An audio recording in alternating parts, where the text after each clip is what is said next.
มาซื้อหรือมาตำนี่มากแบบอะไรกันตามเมื่อวาน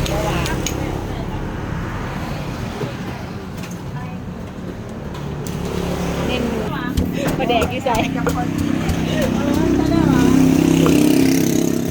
ปักน้าวตัวนี้คือสีนัวเนาะ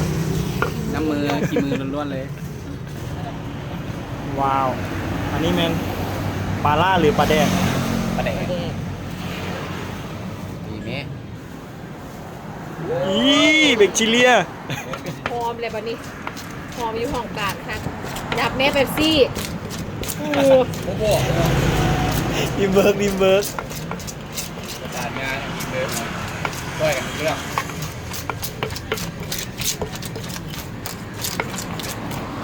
นี่เลยแซ่บเลย น้ำลายแตกตัว งับ เรื่องเลยป่ะ ผ่านว่ามั่นใจอีกบ้านหนึ่งงับผ่านตื่มปลาแดกเพิ่นว่าแซ่บ เอาแล้วแหละ จบ